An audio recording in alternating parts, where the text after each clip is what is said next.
Hello. It's been quite a while since I have recorded a sermon, and my intention is to continue to do this now with some more regularity.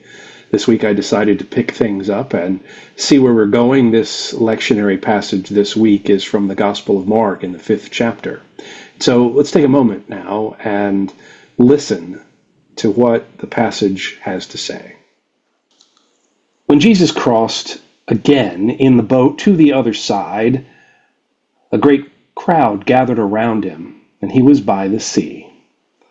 Then one of the leaders of the synagogue named Jairus came, and when he saw Jesus, fell at his feet. And he begged him repeatedly, "My little daughter is at the point of death. Come and lay your hands on her, so that she may be made well and live." So Jesus went with him. And a large crowd followed Jesus and pressed in on him. Now there was a woman who had been suffering from hemorrhages for 12 years. She had endured much under many physicians and had spent all she had. She was no better, but rather grew worse.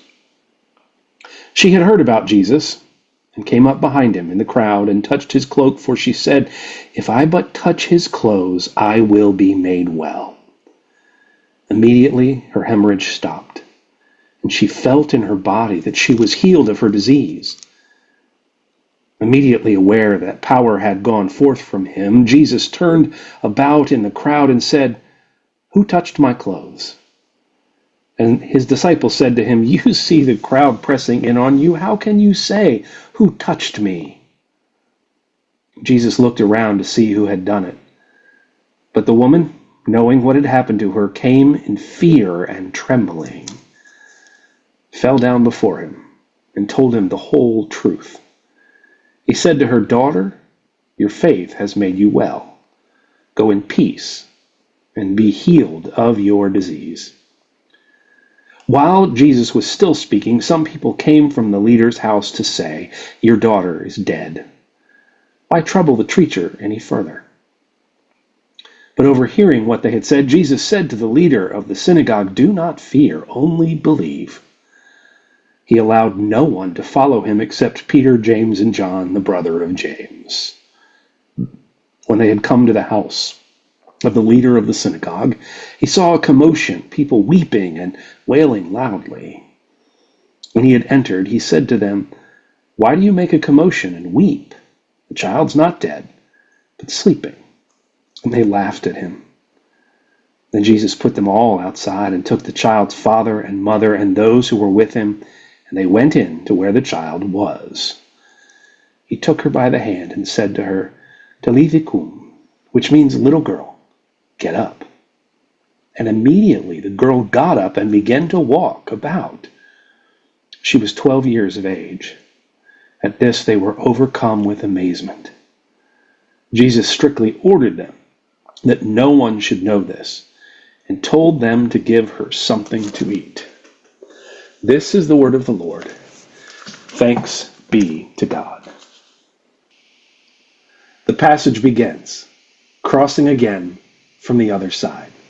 Those words are meant to draw us back to what has come before. And what did come before? Well, there was the struggle to cross out of familiar territory. And with the crossing into unfamiliar territory came violence from the powers of the world. And then there was the wrestling in the places of death, the man bound in chains, tormented by demons in the graveyard, and then finds life, and Jesus brings him back to his full health and to community. And that's what Jesus does throughout the journey. Jesus brings about calm in the midst of chaos, and healing in the midst of injury and hurt, and restoration of community wherever there is strife. And so our passage is not separate or isolated, but an extension of the reality of what Jesus was up to in his ministry. The location and the people have changed, but as always, the work remains. Before Jesus steps off the boat, the crowd is already prepared for his return. And the first to engage Jesus is a leader of the religious community, Jairus. We know his name.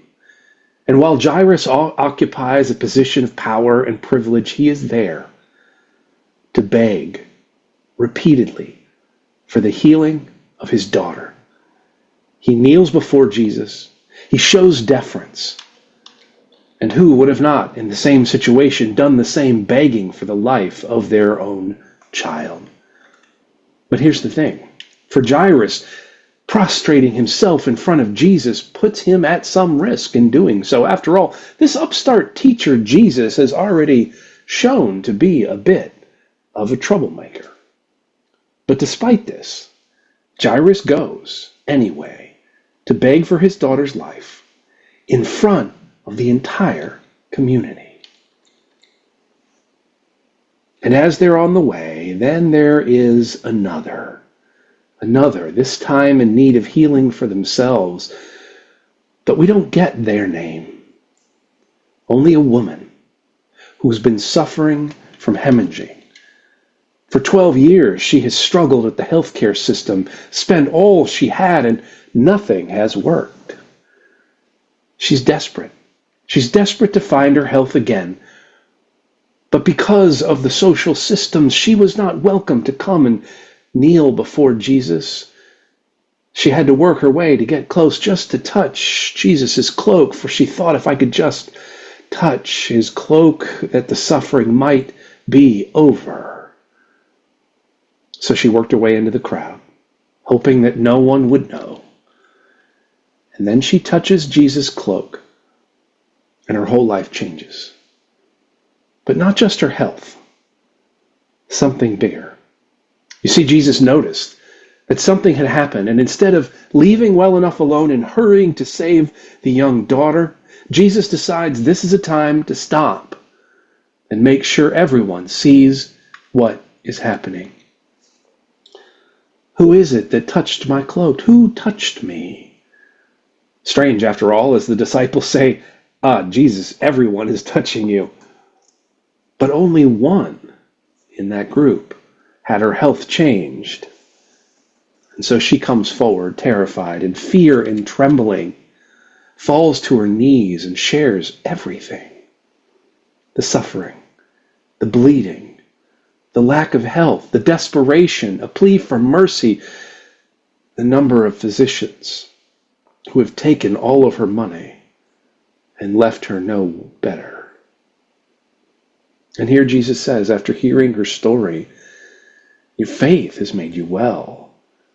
Publicly, for the entire community to see that this woman who now will walk around and be a visible symbol of faith and healing and wholeness, and is named daughter, beloved child of God, for all to see.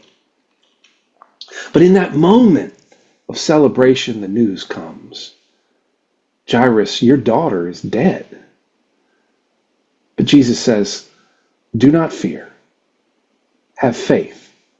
Have faith that the beloved daughter who just came and fought her way through the crowd, have her faith. Your daughter will be fine. Your daughter will be restored. Except Jesus doesn't say any of this, except for this. Do not fear, only believe.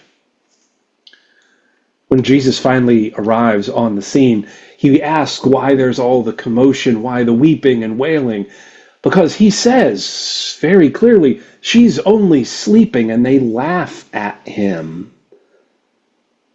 And so he clears the house. Only the girl's parents, Jesus, James, and John, are there. But throughout this whole thing, Jesus never says the child is dead, just sleeping. And he kicks everyone out but those who were closest. Because today, in this space, there will be no spectacle. And it is, I think, in Jesus' language where we can learn a few things. Remember that it would have been a problem for this religious leader to go and give authority to this troublesome preacher. So I think in some ways what Jesus is doing is giving him cover. At no point does Jesus acknowledge that the child has died. And when that child is brought back to life, to get up, it is only her parents and Jesus' closest disciples, and tells them not to tell anyone. And I like to believe that the story doesn't get out until after the resurrection of what really happened. So if the leader gets questioned, or if it becomes a problem, he can always say, the girl was just sleeping. Jesus just woke her up. There was commotion. It's hard to say she was healed, but no, there is nothing nefarious in terms of religious power here. Jesus gives him the cover to be restored to his daughter, to give him what he most desires without humiliating him or asking him to come and kiss the ring. Someone who would have been almost his possible natural enemy, those within the system that he was trying to work and transform. He doesn't ask his enemies to beg or to plead. He just brings about wholeness to this family and makes sure that no more trouble will come. It's almost as if Jesus has given him plausible deniability.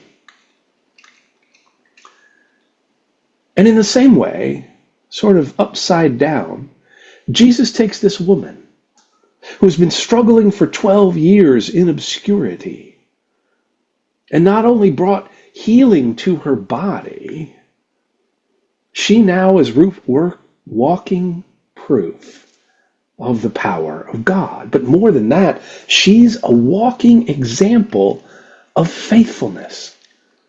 This unnamed woman, this woman on the margins, this woman who had suffered, lost all she had, is a living, breathing example of faith.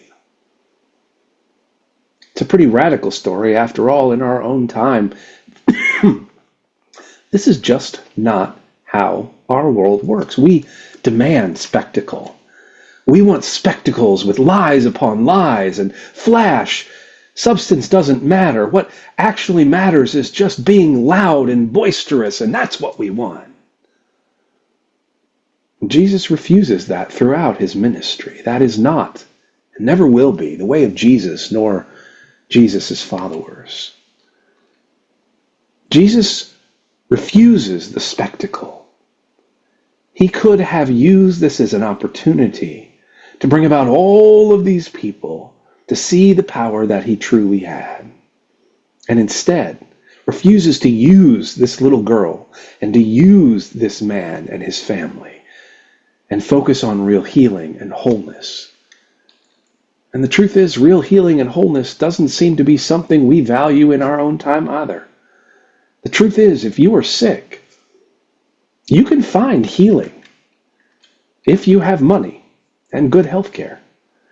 But what if you're homeless or without resources? Then, frankly, you're so often criminalized or blamed for your own lack of health.